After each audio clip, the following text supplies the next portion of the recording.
200 ఏళ్లైనా కూడా చెక్కు చెదరకుండా ఉండేలాగా మేడారం సమ్మక్క సారలమ్మలకు గద్దెలు నిర్మించుకున్నామన్నారు మంత్రి పొంగులేటి శ్రీనివాసరెడ్డి. భద్రాద్రి కొత్తగూడెం జిల్లాలో అశ్వరావుపేట మున్సిపాలిటీలో పర్యటించి పలు అభివృద్ధి పనులకు భూమి పూజ చేశారు.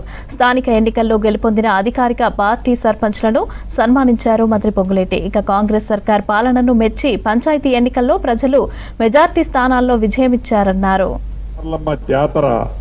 ఈ నెల 28, 29, 30, 31 తారీఖు నాడు మేడారంలో అద్భుతంగా మహా అద్భుతంగా నా భూతో నా భవిష్యత్తు అనే విధంగా గౌరవ ముఖ్యమంత్రి రేవంత్ రెడ్డి గారి ఆలోచనలకి సూచనలకి అనుగుణంగా 200 సంవత్సరాల వరకు చెక్కు చెదరని రాతి కట్టడాలతో పునరుద్ధరించి ఆ జాతర పక్షాన కూడా మీ అందరికీ శుభాకాంక్షలు తెలియజేస్తున్నా. ఈ ప్రాంతంలో ఎక్కువగా ఆదివాసులు ఉంటారు.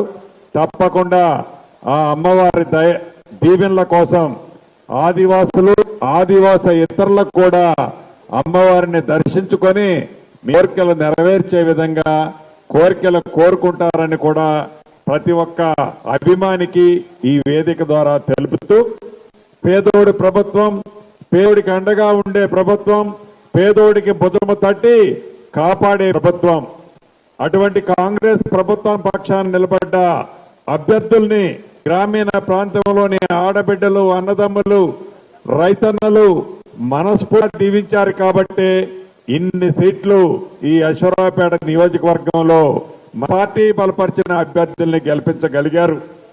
మీకు తెలియంది కాదు, ఈ అశ్వరావుపేట గిరిజన ప్రాంతం, ఈ గిరిజన ప్రాంతానికి పట్ల గౌరవ ముఖ్యమంత్రి రేవంత్ రెడ్డి గారు కూడా ప్రత్యేకమైన శ్రద్ధ చూపించి ఈ గిరి ప్రాంతాన్ని మరింత అభివృద్ధి చేయాలని ఆనాడు 5 సంవత్సరాలు నేను ఖాళీగా ఉన్నప్పుడు ప్రతి గ్రామానికి వచ్చి మీ కష్టమైతే చూశాను.